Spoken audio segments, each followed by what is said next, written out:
All right, good afternoon, everyone. Nice to see those of you who are able to join, and hopefully everyone else will be viewing our recording later. I will reiterate what I have now communicated a number of times. Please continue to track the Discord server. I am putting some pretty important announcements in there, as well as general information sharing. And I believe as of yesterday, I have provided feedback to everyone on their press releases. So please incorporate the feedback that I have provided and proceed with trying to get those published. As they are published, please put the links to that in the Discord server so that everyone else can see what you have written, what you have accomplished. Hopefully that will be a great way of information sharing. As well, we are quickly approaching the deadline for having identified your research theme. So please, please, please make sure that you, once that is done, that you input your research theme and question into the shared document that I've just put into the chat. That is required. That is the main goal of what this fellowship program is doing. So please make sure that you get that completed as soon as possible. If you are struggling in identifying what it is you're going to be working on this semester, you do need to reach out to me. So please get some time on my calendar so that we can have that important conversation. There are some large changes that are coming to the consortium and the fellowship that I will send via email in an announcement later this week. So it is important that you get that information uploaded into the spreadsheet as quickly as possible. That, I believe, are all of my announcements for this week. Fellows, do you have any questions about workload expectations at this point? No. Okay, I will be hosting office hours on Monday afternoon. Please respond with whether you intend to attend that session for me, just so I can determine if that does need to go ahead. I have hosted it in the past and no one has showed up. So please let me know by responding to the calendar invitation if you intend to be there. That will be very useful to me. As I indicated previously, on Friday, I will be traveling, so I will be unavailable for any ad hoc last-minute meetings because I will have the good fortune of being in the same city once again with with one of our speakers today. I will be going to the International Association of Chiefs of Police conference that is being hosted in San Diego. So that should be a very interesting conversation. Be participating in some pretty timely and important panels to get more understanding and access to research that I can hopefully share with y'all. So I think it'll be a very valuable conversation. Which brings me to the fortunate introduction that of our speakers today. I am delighted to be joined by some respected peers at the Police Executive Research Forum that is housed here in Washington, D.C. Today we have Jennifer Sommers and Chad Larner, and they're going to be speaking to us about integrating communications assessment and tactics. And Jennifer is also going to share some of her insight as someone who not too long ago was sitting in your seats. She is a graduate of SUNY Buffalo, is that right? Yes, yeah. Okay. And so has that great law school experience that she has also channeled into her work with with PERF, Police Executive Research Forum. So we're going to today get more information about her career trajectory, some of her experiences, as well as learning about ICAT, which is integrating communications, assessment, and tactics, a training program that provides first responding police officers with tools, skills, and options for successfully and safely defusing a wide range of critical incidents. So this is going to be a really interesting conversation. I'm super grateful for the two of them for joining us today, and I give the floor to you. Thank you. So I want to start by saying, as opposed to not too long ago, it was almost 3 decades ago, just shy of 3 decades ago, that I was sitting where you are. And I feel every day of those decades very acutely. But anyway, it's such a pleasure to be here and talk to you. Before I share my screen, and because I do have something prepared. I'm actually gonna talk to you guys about how prosecutors determine whether or not matters involving police use of force, and specifically police involved shootings, how they are analyzed for criminal potential criminal charges. So we're going to go through a lot of that. But I did want to let you know, so I graduated from law school in 1996. Prior to that, I obtained a master's degree in toxicology from the University of Rochester. And so having that science background helped me a lot when I was a new lawyer. Especially I went right into prosecuting, and that was sort of at the beginning of the whole forensics boom. So it was very helpful. So I always kind of like to tell people, if there's something that makes you a little bit different, you really want to leverage that during your travels as a lawyer. But so I was a county prosecutor for maybe 10 or 12 years. I worked my way up. When I left, I was in the Violent Felony Bureau. I was prosecuting homicides.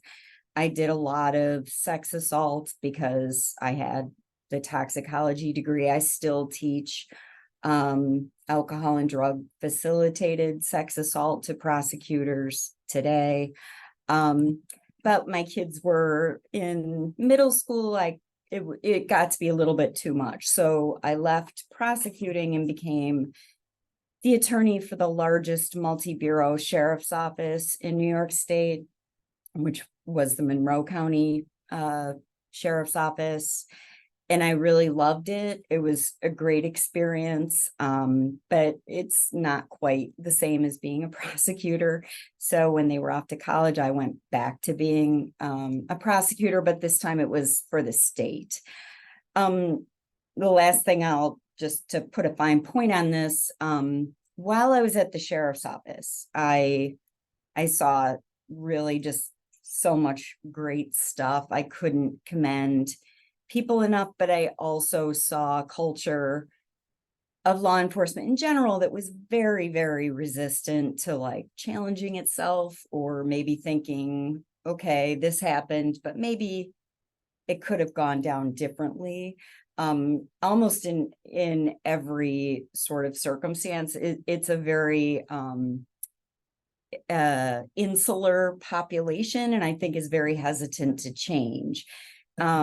So, and I handled all of their discipline in addition to other things. So when I was at the Attorney General's office, we'll get to, there was a new unit, and I was tapped to be one of the first deputy chiefs because I had this experience of having worked in a law enforcement agency and seeing like the very best, but also seeing a little bit behind the curtain. And I also had the experience of prosecuting violent crimes. So that's kind of the trajectory that took me to what I'm going to talk about today. So let me see. I'm not usually a Zoom, but I'm going to try and share my screen. Can you see that? Did that work? We cannot. You're not looking at, let's see. Mhm. It says Yep. nope. Well, what's it showing? It's probably Now not. we see the slide deck. We don't see the Oh. presentation, so, or like it's not in All right. presentation mode. So let's see. Oh boy.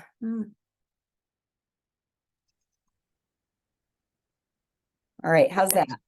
That's great. Hey, all right. So just a couple things. As I told you, I was a county and state prosecutor. I was the attorney for a very large sheriff's office. I had the degree. I already covered all this stuff. I want to make a few comments before we get into substance, which is if I give any opinions at all during the course of this, I'm not speaking on behalf of PERF, and I'm not speaking on behalf of the Attorney General's office. I only say this, I don't expect to be giving opinions, but it is an area that's very fraught. And so if you feel that anything is slipping in there, just note that these are my opinions. And I won't talk about anything, I do have a case that I'm gonna go through with you all at the end, to kind of really bring home how this works, how a prosecution determination is made.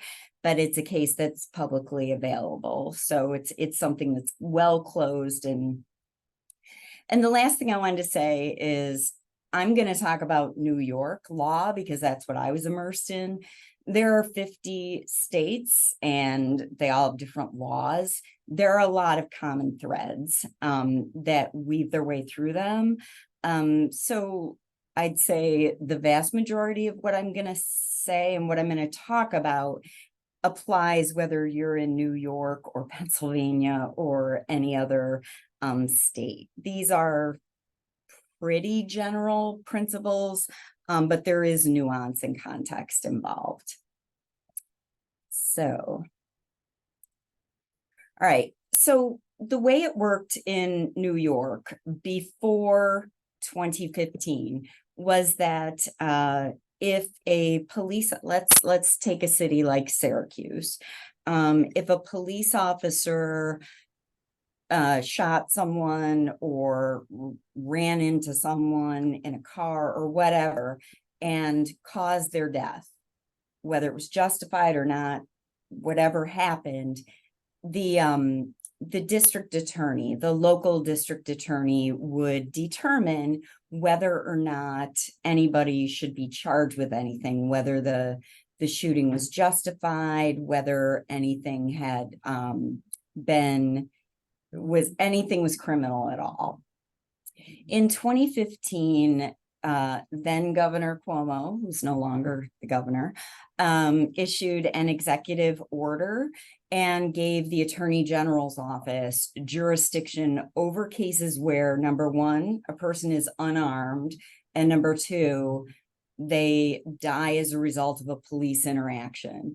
So the word is cause, but cause could be just a tiny, tiny link in the chain, which we'll talk about a little bit. But the big thing then was the person had to be unarmed. So if somebody points a gun at a police officer and the police officer shoots and kills that person, the Attorney General did not have jurisdiction over those cases. And there also had to be a death. And I will say up front, I'm going to speak very bluntly about these things because it's really difficult not to speak bluntly. So I'd ask for your indulgence in that respect. So you could have, for instance, and not to say that there were any, but you could have a beating where an officer beats somebody and maybe it was unjustified, but if they didn't die, that's going to the local district attorney. So in 2015, those were taken away. That one category was taken away and was given to the Attorney General's office. When that was the criteria, that it was the person was unarmed and a police officer somehow contributed to their death, the number one type of case that we had, it wasn't the majority, but it was a plurality. I think it was like 40% of our cases were restraint related.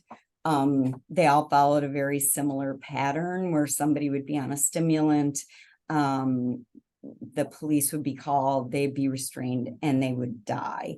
That was what we saw more than anything else. That was in 2015. So in 2021, the statute, New York actually passed a statute. They passed the statute in 2020 during the George Floyd protests. It took effect in 2021. And it basically said the AG's office was going to have jurisdiction over armed and unarmed. So regardless of whether the person who dies has a weapon, as long as the police somehow contributed, then it's going to go to the Attorney General's office. It also included peace officers, which means deaths that happened in correctional facilities. If they could be traced to the actions of a correctional officer, those would go to the Attorney General. And it didn't matter if it was on or off duty. So if I'm an off-duty police officer and I drive drunk and I kill someone, it's going to the Attorney General's office to be reviewed for criminal charges. So once the jurisdiction was expanded to include armed deaths, the majority of the cases shot up to be shootings. So in other words, a police officer caused the death by shooting someone, and that person generally ends up being armed. So one thing I want to say right off the bat, I think this was a surprise to a lot of people. Justification and like culpability, whether anybody did anything wrong, was completely separate from our jurisdiction, right? It was, our jurisdiction was whether or not somebody died and whether or not a police officer in any way contributed to the death. A lot of times, if it was especially a jurisdiction where they had not had one of these in a while, and they found out that the Attorney General had jurisdiction, they automatically assumed that somebody did something wrong. But the whole reason to have this taking the decision-making out of the local DA was so that a higher level, a state level, would be determining if somebody did something wrong. But our jurisdiction didn't mean that anyone did anything wrong. So the other thing that the law imposed, not just, you know, hey, it's going to go to the Attorney General's office to make this determination if someone should be charged with a crime. Any case where the Attorney General's office does not present it to a grand jury and try to seek an indictment, we had to issue a public report giving the facts of the case, giving the law, and making recommendations. So if there's something that we see in a case, I say we see, I've only been gone since January, but then we would make recommendations. Hey, so just for instance, when we started doing this, the NYPD and the New York State Police, for that matter, didn't have body-worn cameras. So that would be an example of a recommendation. But there are more recommendations than that, and I'll get into those when I cover the case that I'm going to go over with you. So it's really the recommendations that kind of drew me to PERF and ultimately PERF to me, which we will cover shortly. So how do you decide whether or not to present a case to a grand jury? How do you decide whether or not to charge someone with a crime? So different states are different. In New York, you could present every case where a police officer kills somebody. You could present them all to a grand jury, but the New York State Attorney General's office followed the American Bar Association's guidelines, and we treated these cases the way that we would treat any other defendant. And remember, in these cases, the police officer is the potential defendant. So according to the American Bar Association's minimum standards for filing and maintaining criminal charges, prosecutors should only seek criminal charges if the prosecutor reasonably believes that the charges are supported by probable cause. So you only need probable cause to charge.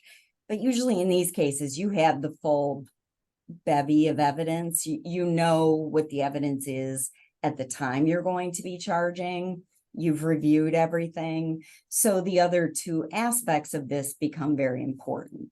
That admissible evidence will be sufficient to support a conviction beyond a reasonable doubt, and the decision to charge is in the interest of justice.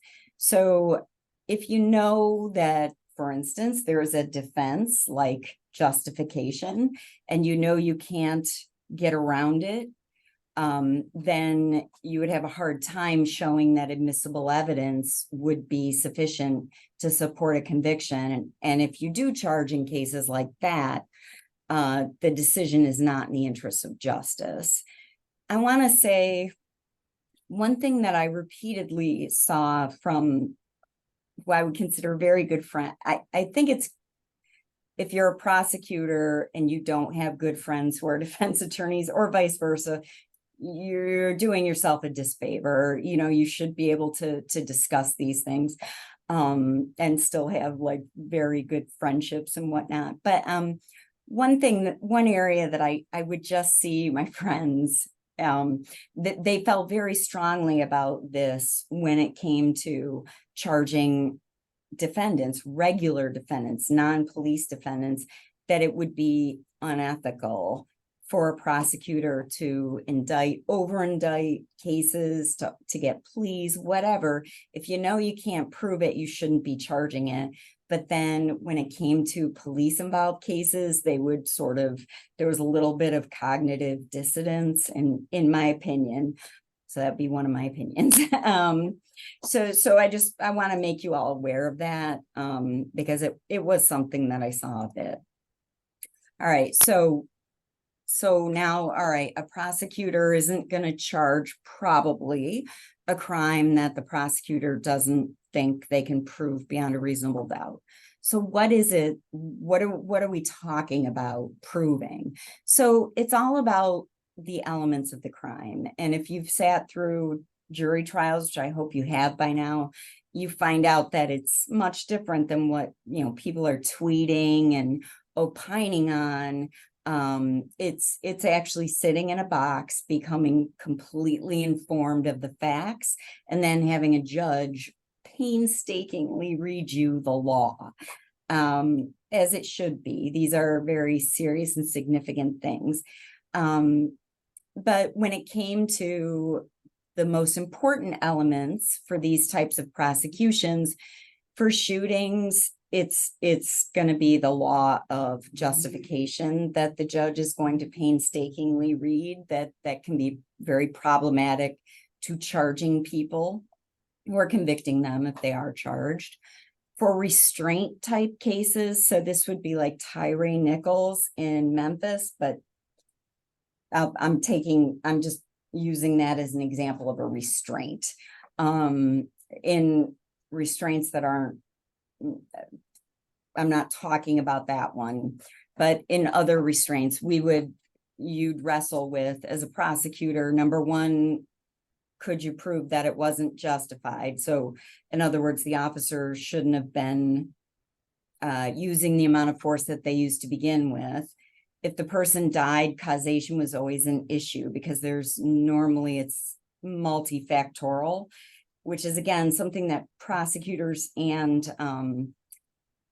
the public, the advocacy groups, the police, everybody tended to go into sides, like it's all the restraint or it's all drug related or whatever. And we found that these things tended to be multifactorial, and it's really hard to parse those. So that would become an issue. And then a mental state, whether you could show that the officer should have known, hey, if you do this, this person's at a heightened risk of dying. So these are all the types of things that you're juggling with in normal restraint cases, not some of the ones that have been particularly egregious and have gone viral. And then there are also motor vehicle crashes. And I think this is an area where you're going to start to see prosecutors becoming more aggressive. And I kind of looking the landscape back in March, when our executive director here put out a trending piece about it, but there are prosecutors that are starting to charge police officers for, pursuing through red lights for a broken tail light. That would be an example of where there might be contributory causation, but no more. I think you're going to start to see more and more of those types of cases. So for shooting deaths, when I say the elements of the crime, this is the crime. In New York, murder in the second degree, which if you take out any type of justification and just read the elements of murder. An officer intends to cause the death of a person and causes the death. And the judge will also read to the jury, because I'm sure a lot of you are thinking, well, they don't mean to cause the death, they just mean to stop the person from attacking them or whatever. That's the justification part. When it comes to whether they intend to cause death, the judge will tell the jury that intent can be formed at the very moment that the person acts. And the question that the jury needs to ask itself is, was the result the natural, necessary, and probable consequence of that conduct? And when you fire a weapon at somebody, that is the natural consequence, is that they're going to die. So the elements of murder, when it comes to police involved shootings, if you stopped right there, are usually covered in every case, except that there's a third element. And that's that the prosecution needs to prove beyond a reasonable doubt that the death was not justified. So how does that work? First of all, and this is, again, an area where states may be a bit different, but in New York, and I have a feeling, although I've never done the 50 state research, it's probably more similar to New York in most jurisdictions, but I could be wrong about that. In New York, the jury would get a jury instruction that says that the defendant, who in these cases is the police officer, the police officer is not required to prove that the police officer's conduct was justified. The prosecution is required to prove beyond a reasonable doubt that the police officer was not justified. So it's any other element of the crime that the prosecution is required to prove beyond a reasonable doubt. So, how do you figure that out? Like, that's, ugh. So I assume that you've all heard of Graham v. Connor. One thing I want to say about Graham v. Connor, it's a civil excessive force case. It wasn't a criminal case. It was a civil case. And it comes to the holding was that the determinative factor when it comes to civil liability is, were the officer's actions objectively reasonable? You know, it's kind of funny because Graham v. Connor is attacked routinely by more progressive people, and I understand the reasons why. What I think is interesting is it used to be worse. It was advocates that got it changed to this. It used to be, did the officer subjectively think that the actions were reasonable? And that's what could carry the day. It's just a very fascinating area of law. So it was a civil case. It comes up with the objectively reasonable standard, and that's one of those themes that kind of runs through all of this. But when it comes to charging crimes, you really need to go to your criminal statutes. You need to go to your criminal jury instructions, which is what I think is the most valuable in determining how you're going to analyze these cases. So the criminal jury instructions of your case. This is what a jury is instructed in New York. An officer can use deadly physical force on another person when the officer reasonably believes that force is about to be used against that officer or others, and reasonably believes that deadly physical force is necessary to defend against it. So there's two places that the jury is saying you need to figure out whether it was reasonable for this officer to think that deadly physical force was going to be used and respond, right? Respond with deadly physical force.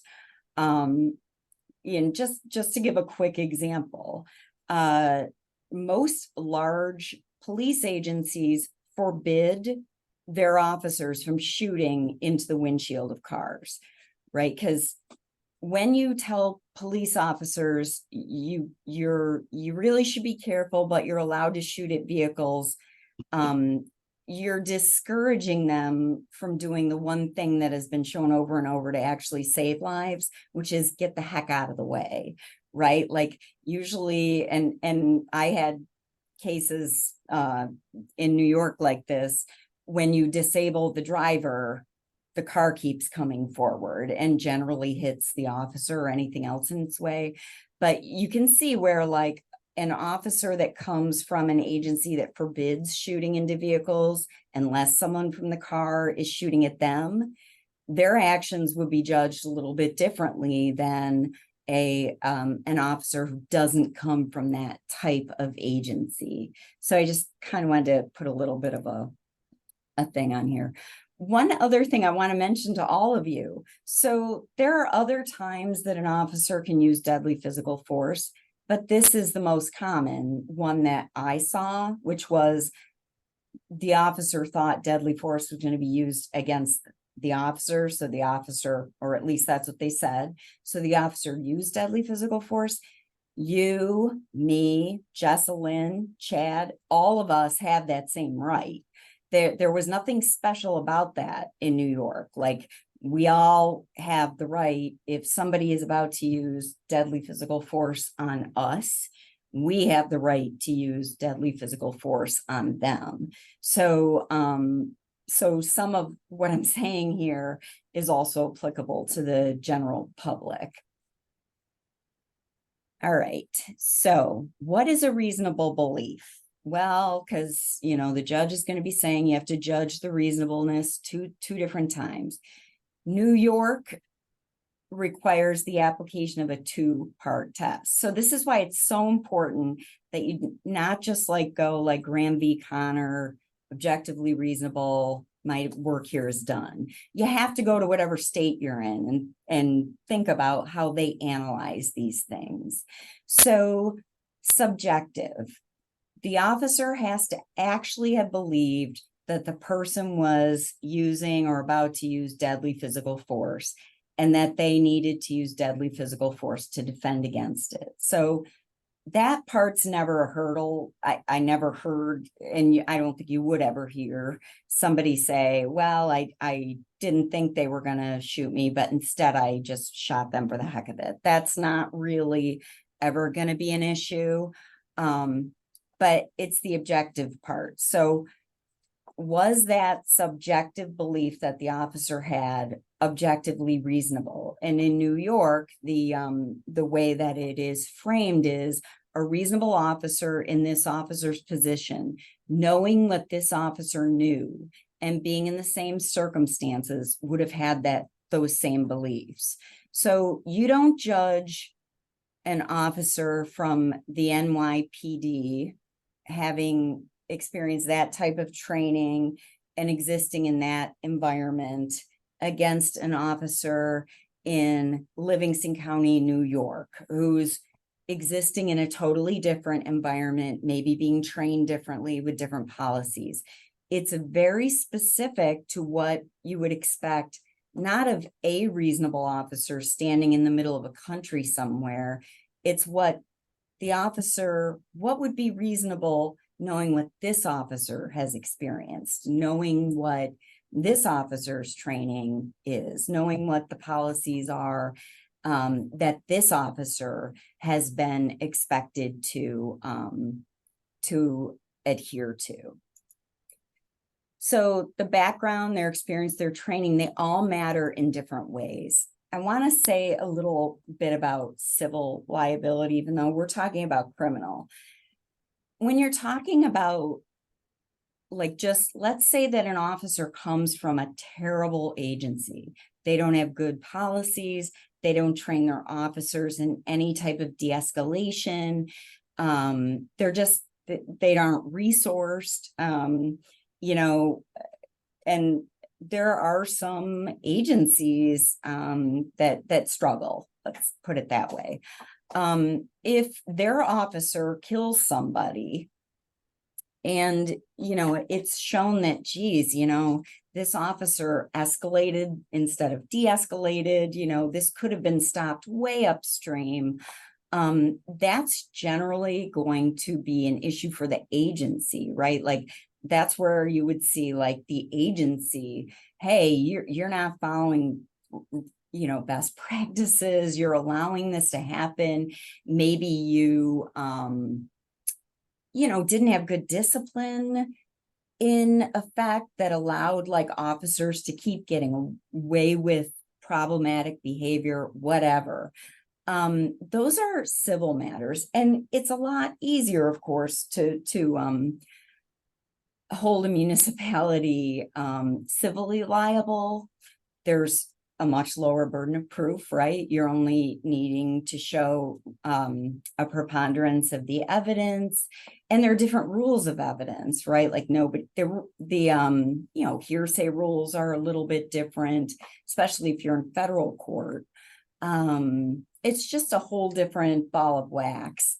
So not having good training, not having good policies, is bad, because more people are going to end up hurt and suing your agency. But in terms of policies and training, if you don't have those things, it's actually a little bit more difficult to prosecute individual police officers. Like, that's the dynamic. Not impossible by any stretch, but if you find out that they weren't trained at all, they had no de-escalation training, their agency never took corrective action when they did things, they had poor policies, those are all issues that should be addressed. But remember, when you're talking about proving the elements of a crime against an individual officer, it's more challenging, right? Like, because if somebody violated, if there was training and policy and you didn't follow it, it's more difficult to say that you standing there, your actions were reasonable. You should have, those were reasonable beliefs under your unique circumstances. It's also a higher burden of proof. Police officers, like any other criminal defendant, have Fifth Amendment rights when we're talking about criminal charges. So I just wanted to mention that about how training works into it. Oops. Okay, so these are super, super factual, intense analyses, not suitable for social media. I always tell, whenever I talk to any like classes, undergrad, it doesn't matter, I always encourage people not to jump on a train, right? Like, and obviously it's up, but usually what happens is people will opine on things before really any analysis has gone on. And then, just human nature being what human nature is, you're intractable, right? Like, there's nothing that's going to convince you otherwise. So it's really not suitable for social media. But these are the types of things that go into it. What did the officer know before the incident about the person, about the circumstance, about how the officer should comport himself, herself, themselves? And then what happened on scene? Was there, startling things, or did this play out the way it did because of actions that you took? Were there policies and directives on point? What was the training and history? Again, these aren't all dispositive. It's just that these are all things that go into this assessment. It's not just as simple as saying somebody died and, this person should pay for it. And I say this as someone who, had a great experience at a sheriff's office, but left very cynical. Anyway, we also looked at whether there was evidence of fabrication or concealment. These are all things that are really, really important. And just, these should be thoughtful and deliberate and not political. And I think it's becoming harder and harder for that to happen. And very often I'll say the other thing, an officer may have violated their policy and training. Maybe they're so bad they should be fired. But again, that's separate from whether or not a crime occurred. That's the thing that I would always try to kind of focus everyone's attention on. All right, so I'm gonna run through a case quickly, and so that you can kind of see some of these things playing out the way that we used to process these. So about 5 years ago now, I will tell you that I'm going to play a video. So I'll give you a little warning. You can't act, you can see the shooting, but it's behind a car. So when we get to that point, I just wanted to let you know. So just to set it up, I'm not sure. Can you see my cursor here? Is it okay?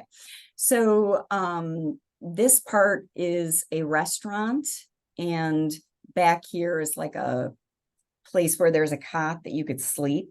So we got restaurant here. Here's the main road.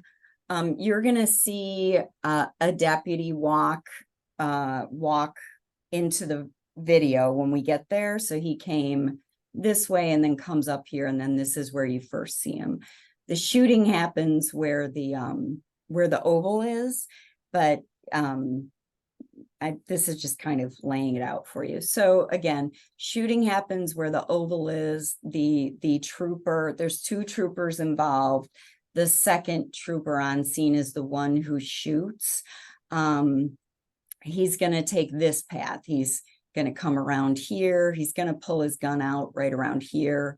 And then he walks this way and then backs up to here. So that's just to give a little bit of perspective. So let's talk about the case. So a wife and a husband, they own that restaurant together. The wife got an order of protection against her husband the day before the shooting.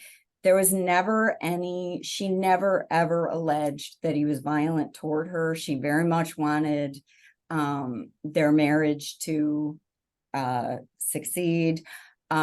He was an alcoholic. He had cirrhosis of the liver, and she could never get him to stop drinking, and it created issues in the family. He was becoming more and more suicidal. And again, this is all in a public report. I'm not saying anything that I shouldn't be saying. So she goes and she gets an order of protection from family court saying, I want him out, and then he doesn't come home that night. She goes to work the next day and she finds her husband in that rear room that I showed you. She leaves the restaurant and goes and sits in that maroon colored van in the front seat while the husband is trying to talk to her about saving the family and whatnot. She calls her brother-in-law from the front seat of the van, and he says, just talk to him or, leave the window rolled up, but I'll call the police. You stay in the van and, let me handle it. So in the meantime, the husband, who ends up getting shot, starts putting a lot of items at the rear of the car. So you can see like these items here, back here. And there were other ones that, kind of a half-hearted attempt to prevent her from leaving. One thing that made this case very, very frustrating was the brother-in-law was in New York City when he called 911, but this happened in, I think, Rockland. It's been a long time. And so it went to New York City dispatch, and the dispatcher could not understand the brother-in-law's accent. And he was very polite and very patient, but he was getting frustrated. And at the end of the call, like he was kind of made up a little bit of, I think, hype to try to get people to respond faster. He said that his brother was at a restaurant with a knife threatening his sister-in-law, which never happened. So that was an unfortunate part about this, but it ended up playing very heavily into what happened. So there's just, we're not going to play the video yet, but he's putting the items behind the car. I'm sorry. Her van was silver, but there's also a maroon car next to here, and the shooting happens between the two. All right. So I told you the brother-in-law had issues when he called 911, and he ends up getting very frustrated and saying, you know, the husband's threatening the wife with a knife. So what is broadcast over the air in the appropriate county as a result of that was the first trooper is dispatched. So there's a woman gets there first, a female trooper. They route her to that scene, but it's played over the dispatch so everybody hears it, including the second trooper. So it's told to the first trooper, hey, I'm going to reroute you for the husband threatening a female with a knife. So already she's told, like, he's threatening her and he's got a knife. Then the second communication that goes over the dispatch to that same female trooper, and it's heard by all of them, is male called, advised that his brother has a knife, is threatening people. So now it like that was a little bit of dispatch and act. He did say that his brother was threatening his wife with a knife, but now it's elevated, as sometimes happened. We call this dispatch priming. But the brother has a knife and he's threatening people, and then he hung up, right? Because he was frustrated, because nobody could understand what he was saying. And then the third one, when they at first had just dispatched the one trooper, but then they dispatch a second one. And it turns out to be the shooter. Can you start heading toward that menacing call, is what they say. So all these things, when you're talking about what did the officer know ahead of time? Well, whether it's accurate or not, what the trooper knew was that he was heading to a call where a guy was threatening his wife with a knife, or a female with a knife, threatening people with a knife, and menacing. So those are what happened before he arrived. So the first trooper, the woman, arrives first and talks to the wife in the van. And the husband approached her. He was outside, and the trooper asked him, hey, do you have a weapon? Show me your hands. He shows his hands, as you can see in the picture. One thing I want to say that was typical, I really didn't see female officers be so as quick to draw. And I'm just telling you my own anecdotal stories. But she never once drew her weapon out. She kept it at a low ready, which people can never agree on what that even means, but she would touch it. She would have her hand on it, but she certainly never pointed it at him. And she never indicated fear per se. He approached her, he showed his hands. She asked if he had a weapon. He then tapped his left pocket, but she still didn't draw her weapon. So he taps his left pocket, and it's at this time that the second trooper arrives on scene. And so I circled, you can see him coming around the corner. And in the video that's going to play, you'll see like this trooper, she's holding the order of protection papers, look over her shoulder and tell the one that's arrived, hey, he says he's got a weapon. And by all accounts, because the wife is in the car here and the two troopers, by the time he gets to about here, he draws his weapon and has it pointed at the man from that point on. So, and the only words that this trooper ever said, but probably by the end it was screamed, was, let me see your hands. He never, those were the only things that were said. So I think the video should play now. Let's see.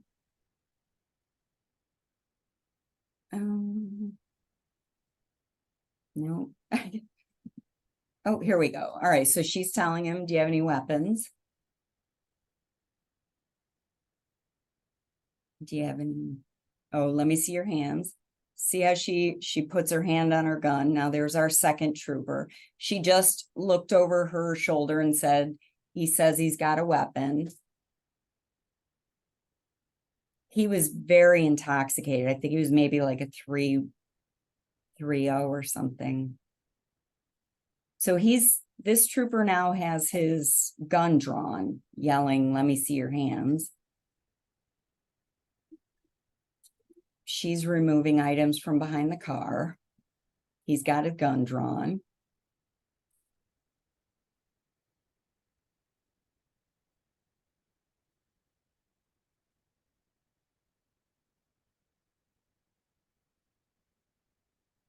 And there's the shooting. So in his pocket, he didn't have a knife. He had an electric screwdriver. He never threatened the troopers verbally, and he never displayed the contents of his pocket. So the issue for purposes of whether or not to charge a crime was whether the trooper number 2 reasonably believed that deadly physical force was about to be used against him, and that he had to use deadly physical force to defend against it. So in terms of his subjective belief, what he said was the original dispatch information, which we could verify, was that the guy had a knife. When he arrived at the scene, the trooper on scene said he had a weapon. He wouldn't remove his hand from his left front pocket. We couldn't verify that he did or didn't, but we could never see that he did remove it. So he said he could see the outline of an object that he believed to be a thick-handled knife. So he did see something in the pocket. While moving toward Trooper 2, so at the end, you could see him advancing forward, despite being repeatedly told to remove his hand from his pocket. The husband said, "No, I don't want to." The trooper didn't have a taser, and he was increasing the gap between them. So this trooper had been trained in what's called the 21-foot rule, which is something that PERF has been advocating against for years. It used to be based on a study that's been kind of maligned and misused. You're really priming officers to be ready to shoot people when they were within 21 feet of you. I won't get into it too much at this point, but so he had also been taught that a firearm was the weapon of choice to use to defend against a knife. And we verified this. We examined all of his training. He had been shown, his training consisted, among other things, of like really outdated videos showing how quickly somebody can attack you with a knife, even if you're 8, 10, 15 feet away. He'd been taught to see the hands, and if you don't see the hands, it's a danger cue. And they ran drills in the 21-foot rule. They actually thought it was too permissive. The New York State Police, they thought it should be the 30-foot rule. This trooper had never had any ICAT training, so no training on distance, time, and cover. So under that, the Attorney General's office did not put this case into a grand jury. One of the biggest things, this is a part of the criminal jury instruction that I assume they have in almost every jurisdiction, but this is taken directly from the New York State one. And it applies equally to police and you or me if we ever used force against someone because we thought something was happening. It doesn't matter that the officer was or may have been mistaken in the belief, provided that such belief was both honestly held and reasonable. And in this case, the Attorney General's office decided that they couldn't prove beyond a reasonable doubt that it wasn't reasonable. So, I think I left off my favorite. We made a number of recommendations. First and foremost, 3 of them were taken directly from the Police Executive Research Forum, was that the New York State Police really needed to update its training. And we actually encouraged all New York State agencies to adopt ICAT. I think it is important that within 26 seconds of this trooper rounding the corner, he never said anything other than show me your hands, and then somebody ends up dead. We also recommended that they stop teaching the 21-foot rule, that they adopt body cameras, and that agencies try to strategize better ways in terms of communicating with people during dispatches. So, so that's my part. And it was really those recommendations that took me to PERF, which is where I learned about ICAT. So I know Chad's going to talk about that. Let's see, stop sharing. So thank you all. Jen, did you want to do a Q&A with them, or do you want to just do it at the end? Yeah, go ahead. Unless anybody has some big, I mean, I know I talked longer than I wanted to, so anyway. No worries. No worries at all. I told Chad, I think I can do this in a half an hour. Sorry. It's totally good. Let's see here. I'm going to try to, are you guys seeing my screen right now? I do. Yeah. Mhm. Okay. Hang on a second here. Somehow my control panel went to the top. I'm going to minimize you guys so that I get out of this thumbnail view. So I hope you don't mind that. Are you guys still seeing the main screen with the logo and my picture there? We are. Okay, perfect. Excellent. Okay, just a small introduction. I'm gonna break you guys. Obviously, I think we have till 1:30, right, Jillian? That's correct. Yes. At PERF, specifically assigned to the National ICAT facility. The National ICAT facility is the only facility in the entire world that's dedicated to de-escalation. And I use the term de-escalation because that will be most familiar to you as we describe the ICAT training platform, which I thought Jessalyn did an amazing job at the beginning. I can tell you did some research, Jessalyn, on what ICAT means and in the way that it was developed. Just to piggyback off of that, in terms of Jessalyn's introduction about ICAT, it is evidence-based. We relied heavily upon law enforcement professionals who conducted a copious amount of research to best design this training platform nationwide, actually worldwide. And so I'll get into the historical development of ICAT first here. I'll give you a little timeline as to how this unfolded, how it developed. It is a relatively new training platform throughout law enforcement. We began this at PERF pre-George Floyd. A lot of de-escalation companies have been post-Floyd, especially with legislative mandates with respective states across the nation. In 2012, in June of 2012 specifically, PERF published an integrated approach to de-escalation and minimizing use of force that was available to law enforcement professionals throughout the nation. And then, so a short time later, about 2.5 years later, we published a re-engineering training of police use of force, which was evaluated by law enforcement professionals.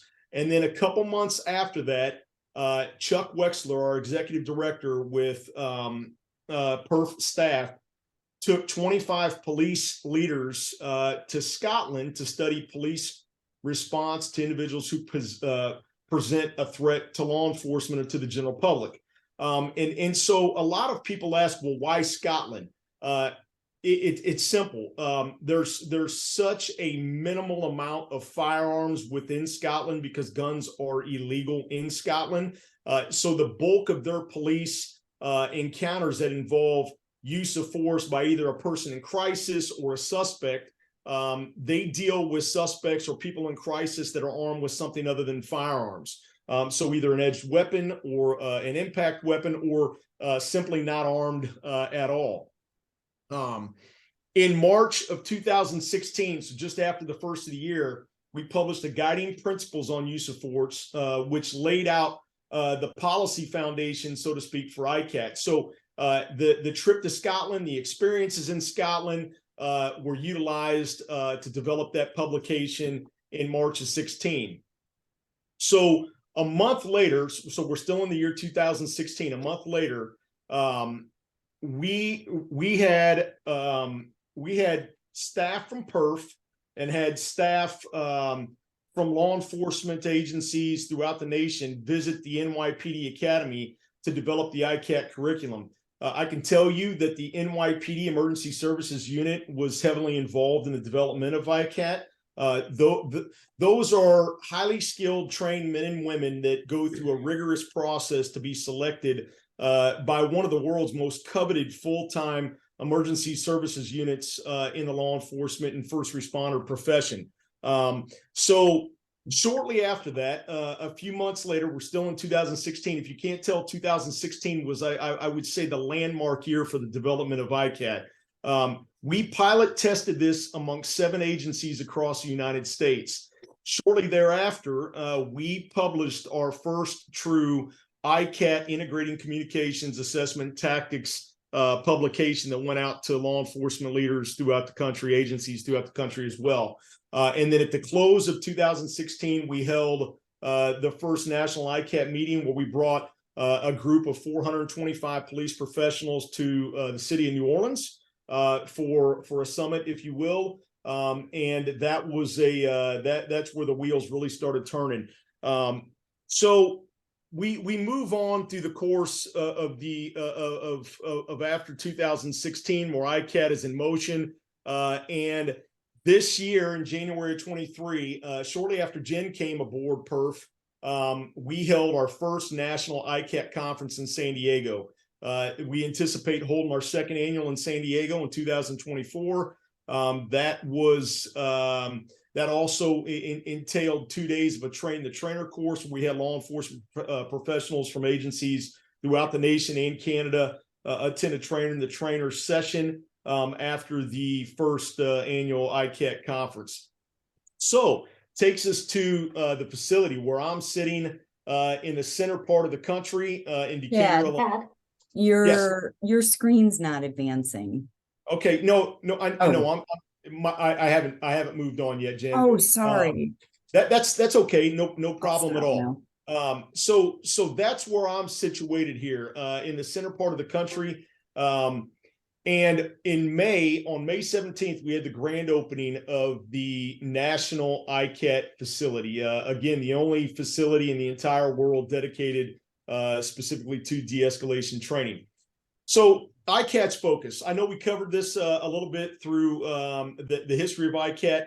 Just to reaffirm, the ICAT focus is dedicated to providing training on dealing with incidents that involve people that aren't armed with firearms. So somebody that is armed with something other than a firearm or isn't armed at all. And if you have questions on that at the end, I'd be glad to take them.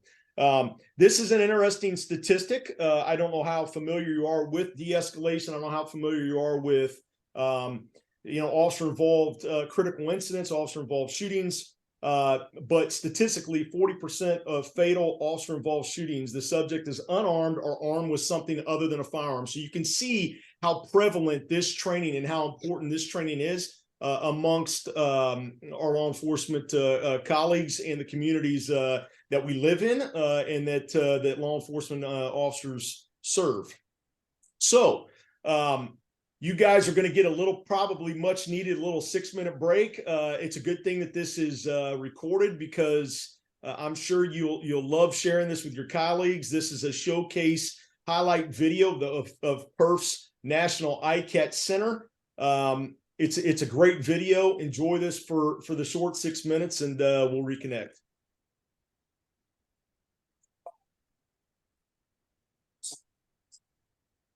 Dad, is there audio with the video? Yeah. Chad?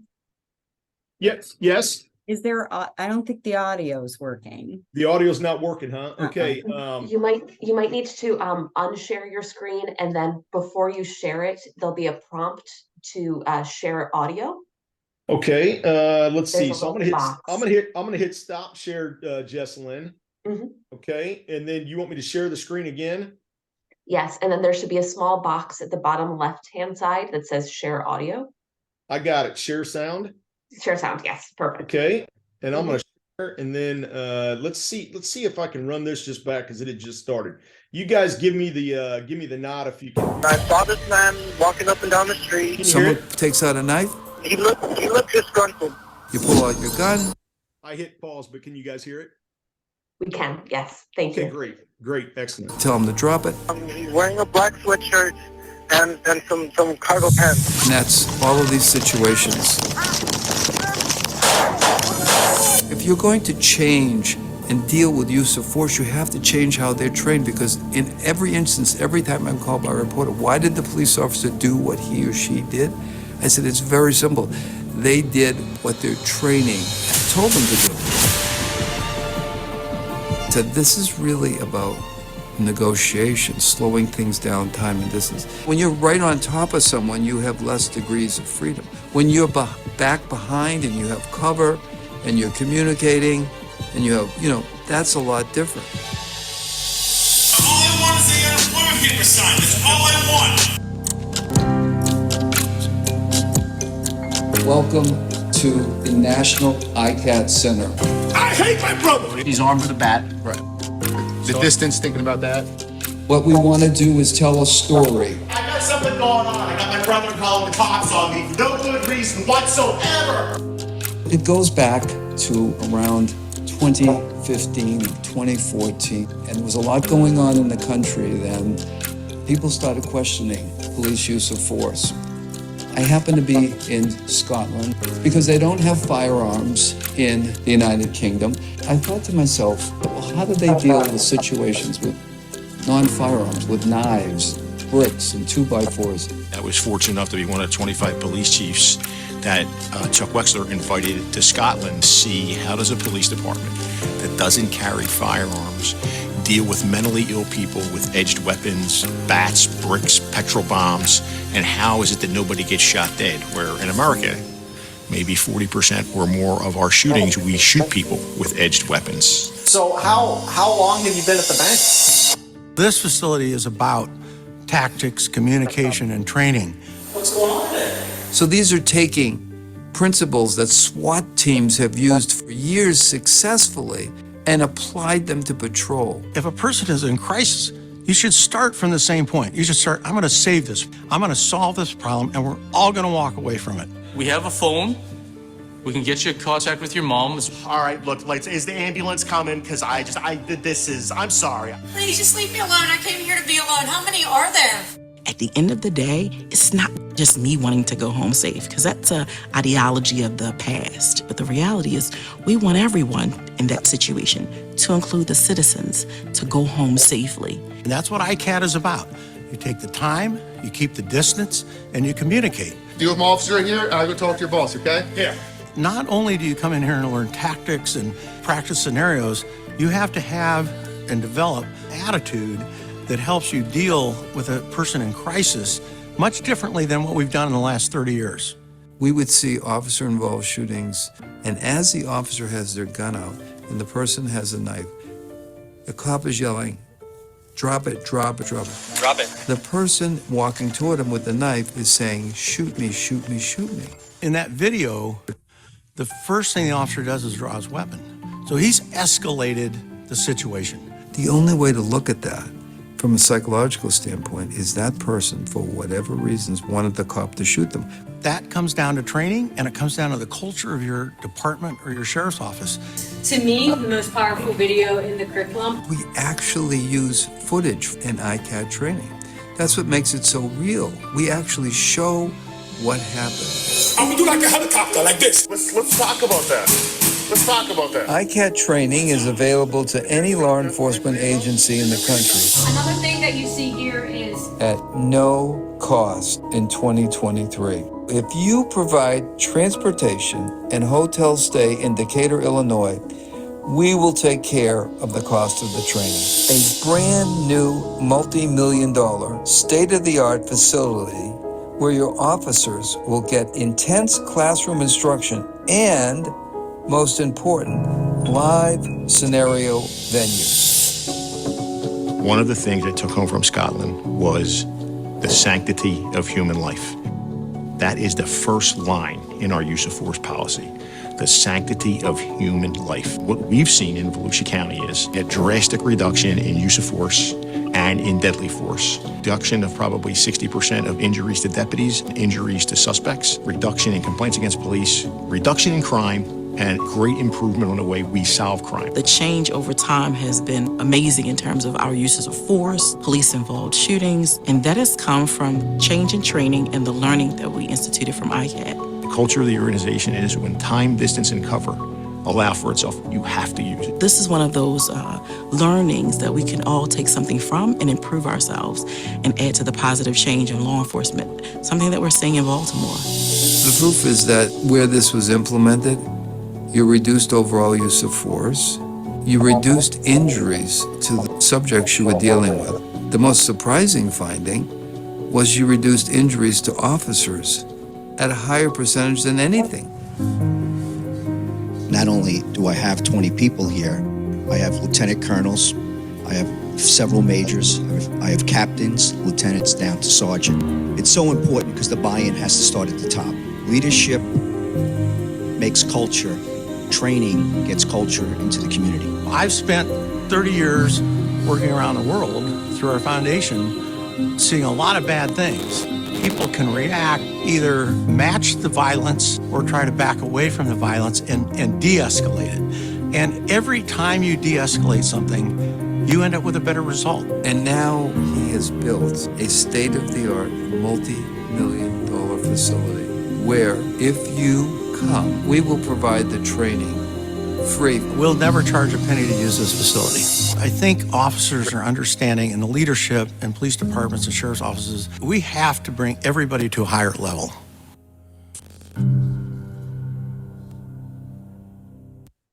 Okay, great. You guys still with me? Can you still have me?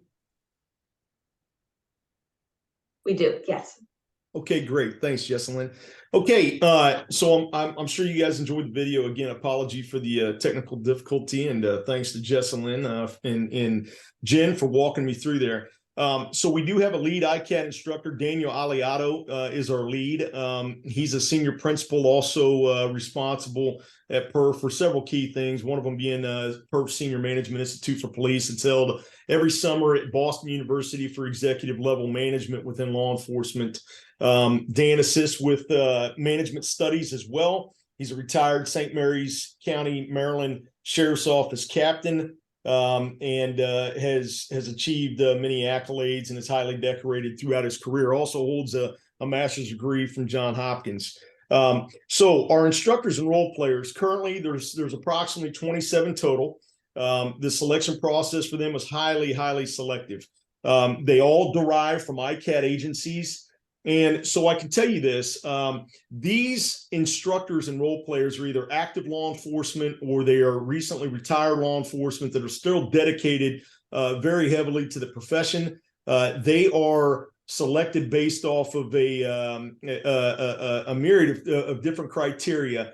But what I can tell you most about them, they're not just respected amongst their colleagues at their agency that would be their day-to-day coworkers, but they're selected. They're respected from the top to bottom. So they're respected by upper level management. They're respected by community leaders. They're respected by the attorneys that prosecute their cases, the judges in their community. They are the cream of the crop within their jurisdictions, and they come to PERF heavily recommended, obviously.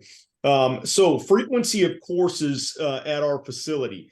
This could change in the coming years. This year we have offered a monthly some monthly availability scheduling wise to agencies throughout the nation.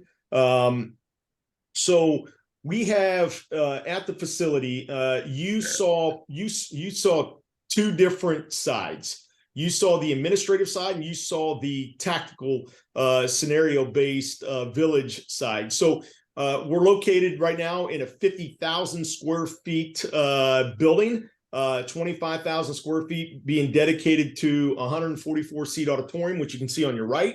That stadium seating. And then we have a training room upstairs that seats approximately 110 students. And then on the tactical side, the scenario-based side, there's 11 different storefronts. I'm sure you guys caught a glimpse of a few things. We do not have a working Blizzard machine in the Dairy Queen, so I'm sorry to report that. So when we get into what we currently look like from a mapping standpoint, geographical standpoint, what states we've seen officers attend the National ICAT facility from, they would be highlighted in blue. We've also had 2 Canadian provinces and 3 multi-state federal jurisdictions attend training. So I'll give you a prime example. Last week we had 2 sessions. And so I'm going to break this down for you guys and show you exactly what it looks like. And when I say 2 sessions, meaning we had a Tuesday, Wednesday session, and then we had a Thursday, Friday session. So what the training covers. I'm going to get right into the modules and show you the different modules that the training actually covers for the student. The modules would be on day 1. And so we'll come back to this skill here, critical decision making, because I would say that that's our most prevalent module that sets the student up for the rest of the day 1, to which they then carry over into scenario-based training on day 2. So all of these modules here are imperative. They're critical to the structure of the training, but the critical decision-making model is going to act as kind of the landmark module within the program. So again, day 1, there's a classroom portion that extends well beyond, so look, most officers in in-service training, they look to probably be out of there maybe in an 8-hour day. I can assure you that these men and women are showing up here at 7:30 and they're not leaving day 1 until 5:30, the 5:30 mark every day, and that's with an hour lunch. It's just the critical part of delivering this training, that it is done in a standardized format. If you miss a module, you do not become certified to go back and train the men and women at your agency. This is 100% attendance, 100% of the time. And that's what makes this training different than most law enforcement training platforms throughout the world. So Module 1 is simply an introduction.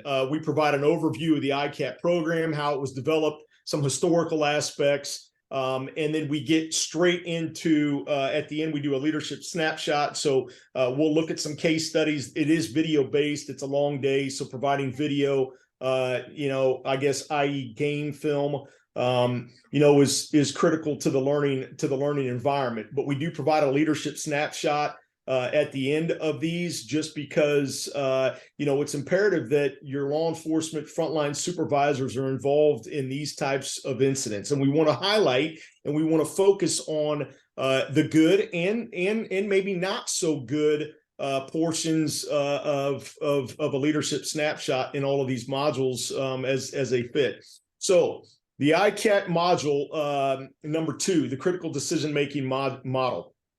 This again, it's my most favorite part of the program, because it truly sets the student up for the rest of the day to gauge the rest of the video-based encounters that they see on how these officers kind of spun this wheel. And I'm gonna show you the CDM. I'm gonna show you what the model looks like, and then it puts them in a position for the next day in their scenarios to really rely on the CDM. So, look, we're promoting the collection of information first and foremost, and then the assessment of the situation, whether or not there's threats or risks, not just to the officer, but to the person themselves or to innocent bystanders, the general public, maybe responding first responders, et cetera.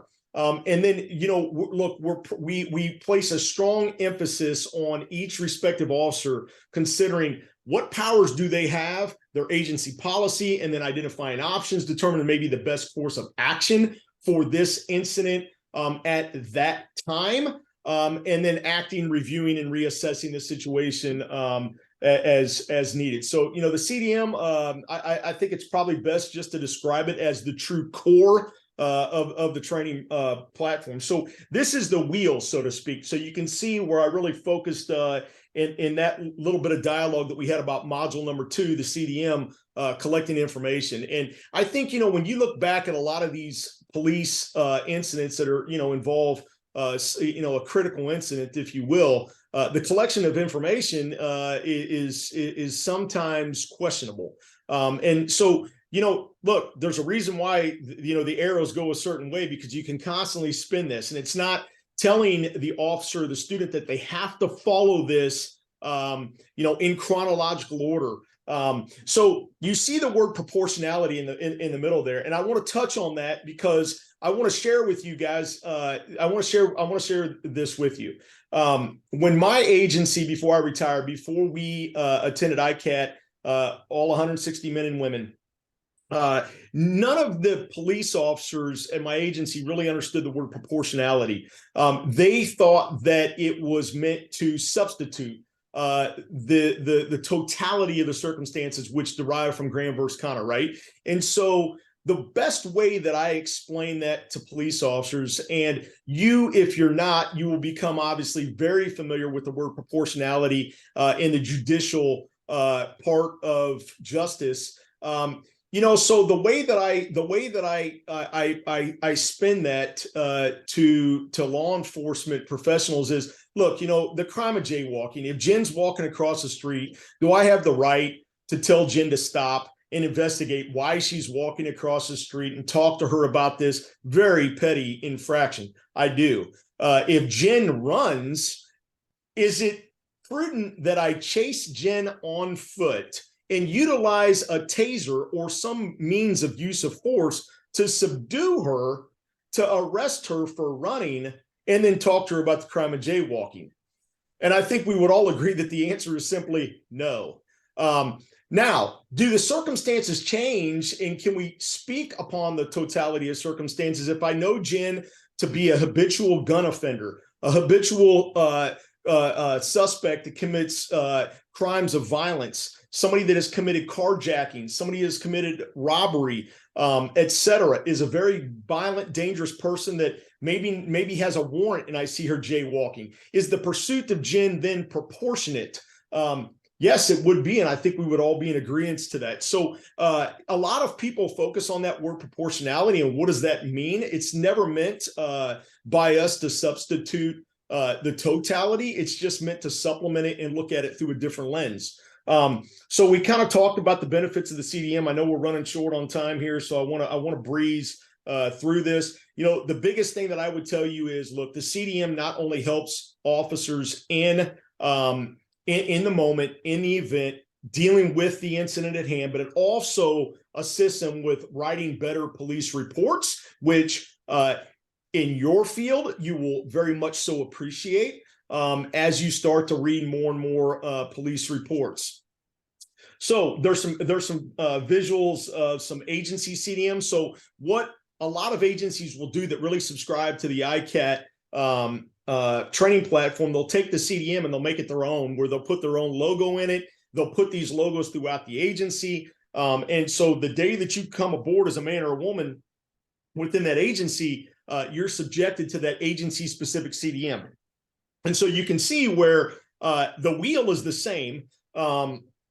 They've just personalized this to a degree that really makes it look pretty flashy within their own agency. So module 3, we cover crisis recognition. And so this is teaching officers to essentially learn how to identify and really work through someone experiencing a crisis. So that could include, anything from somebody that has, maybe an intellectual disability, some factors that are contributing to the crisis, or maybe somebody that is mentally ill. And so again, you see leadership snapshot at the end. Those are really imperative things that we focus on after the video case studies within each module. Module 4, we talk about tactical communications.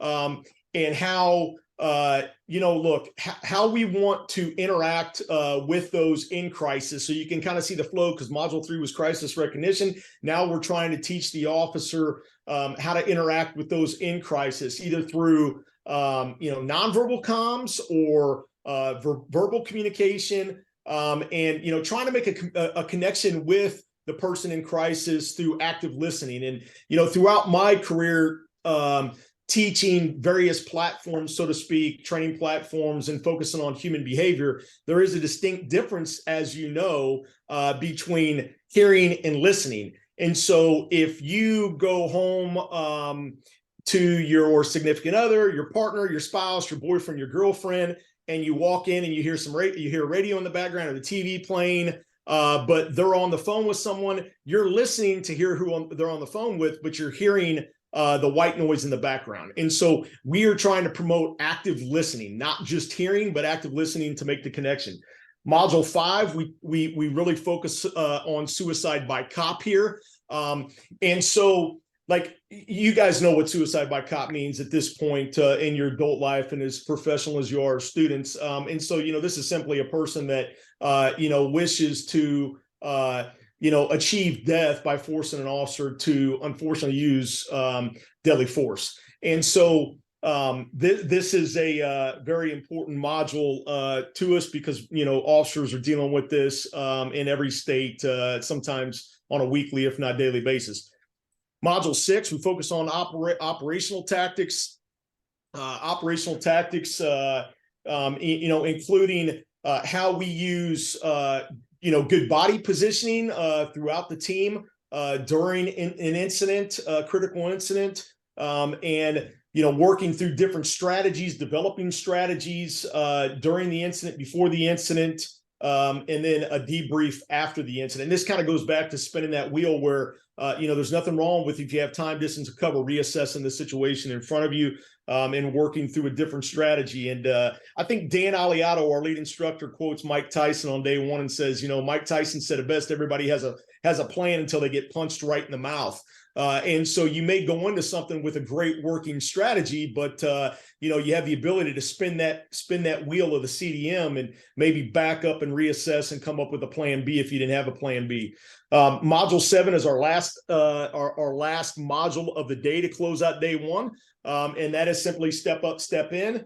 We recently redesigned this, and so this is there's some great video case studies in there of some incidents where some officers started to lose a little bit of control, maybe with the dialogue, the situation, where their emotions were getting the best of them, and officers on scene stepped up and stepped in and removed that officer from that environment to take control.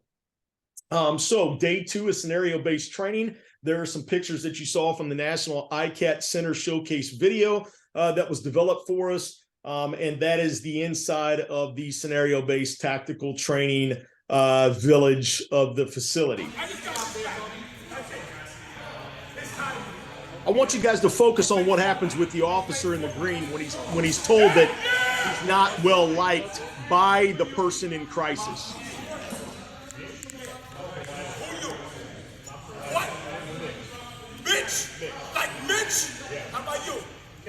And what's the other guy that's behind you? My name's Kevin. Yeah, Kevin, I want to talk to you, Kevin. Okay. I want to talk to you. I don't like you, Mitch. I don't like your face. I step out. Yeah, you better step out. I'll punch you in the face. All right. What's your name? Kevin? Kevin. I hate my brother. He got my medication. He has my medication. Okay. Let me tell you right now. I'm on Altoids, Lifesavers, Hershey bars, Haldol, Pizakatan, Fatatitan, Fatuchitan. I'm on a lot of medication. And he takes it all the time. You need some more medication? Is that the problem? Yeah. You want to go to the hospital? Oh, no. You're not taking me to the hospital. Where do you want to go? Give this to my brother. I don't want that.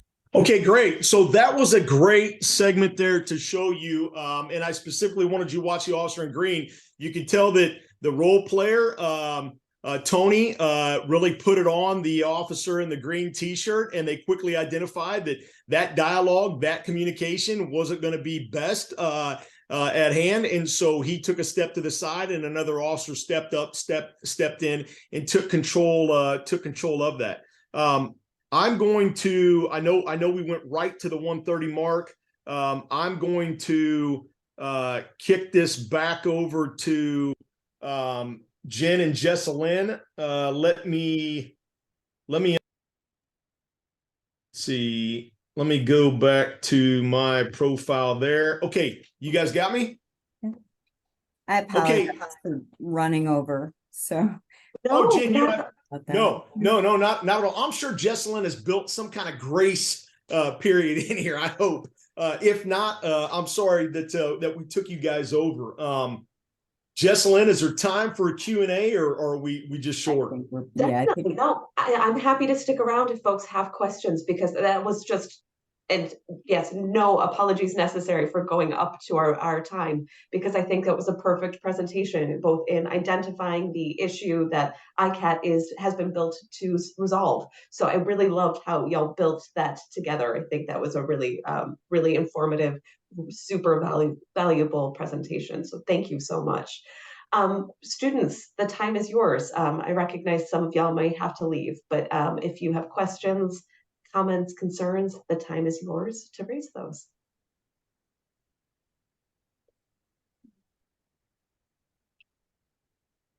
I wouldn't either. We got to get a question. Like, believe me, I'm yeah. We got to get a question from somebody. Yeah, it looks like Derek has one. Yeah, sorry, I don't know how to hand stuff. Just maybe I missed it in the beginning, but like more about perf. If you guys can, if either one you can describe that. Yeah, I think we both can. You know, so look, perf is such a dynamic organization, Derek. And when I tell you that, you know, we have the word police in our acronym, but there's only a handful of retired law enforcement officers within the group, and we are outnumbered by other professionals that were committed to various functions within law enforcement. And so, you know, essentially, we're a research think tank comprised of law enforcement professionals with different SMEs, subject matter experts, if you will. And so I'll kind of turn that over to Jen. So I would follow under Jen's team, so to speak, and would just be, you know, a small cog in the wheel. Jen can speak more to different projects that we work on outside of the ICAT. ICAT is such a very, very, very small component to what we do at PERF. Yeah, the only thing I'll add, I was just about to type the website in.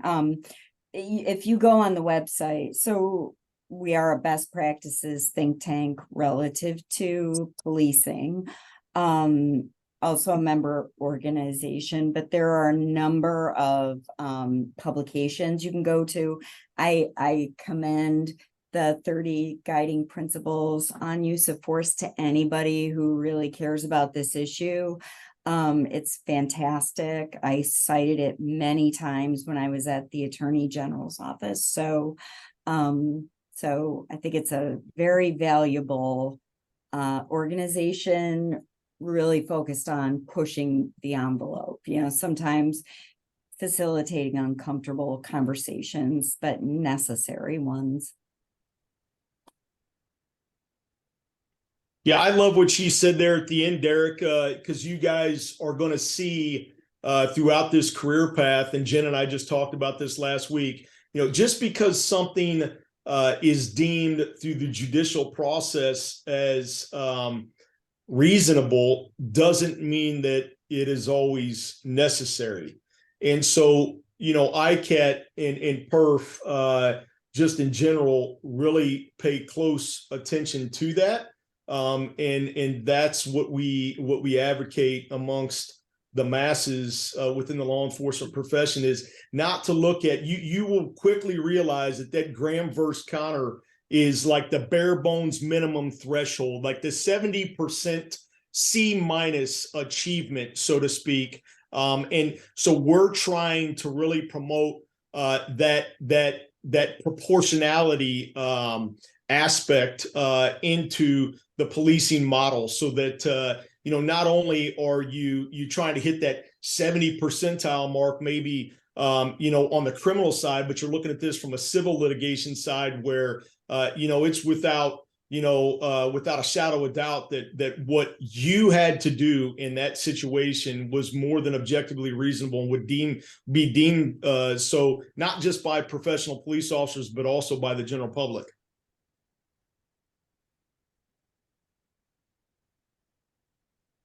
A fair number of the publications that PERF have put out were included in the recommended reading list as well. So I would also advise folks to revisit that in the shared folder. Yeah. Do we have any other questions for our speakers? I don't know, Jen. Jessalyn does a really good job of marketing PERF. Maybe we ought to talk to her a little more. I mean, Well, I'll just end by saying, I mean, I wish all of you the very, very best of luck with your careers. It's so exciting, like, to be, looking forward. Hopefully you're a little bit less clueless than I was. So good luck to all of you. No, I would second Jen. I think, I think you guys should be commended for already being where you are at this step of the process. What a great career path. What a great career choice. You have some great ability to represent a lot of people. You will. And look, you know the difference between being good, great, and unstoppable. You've got to be willing to do things that other people won't. This is an arduous, rigorous time in your life where you're really figuring out a lot of time management, not with just family, but work and school. And not a lot of people are willing to do that. And that's what will separate you from the masses. So kudos to you. Best of luck. You know where to find us if you need us. Our contact's on the website. And if you need anything ever from PERF, never hesitate. Jennifer, thank you so much for this wonderful presentation and your candor and openness. I can definitely see you as part of the positive change that we're all hoping to be a part of. So thank you for giving your professional lives to this, and I'd imagine some of your personal time too. Thank you for being with us, and students, thank you for participating. I will see you all next week. Thank you. Be well. Good luck, everyone. See you.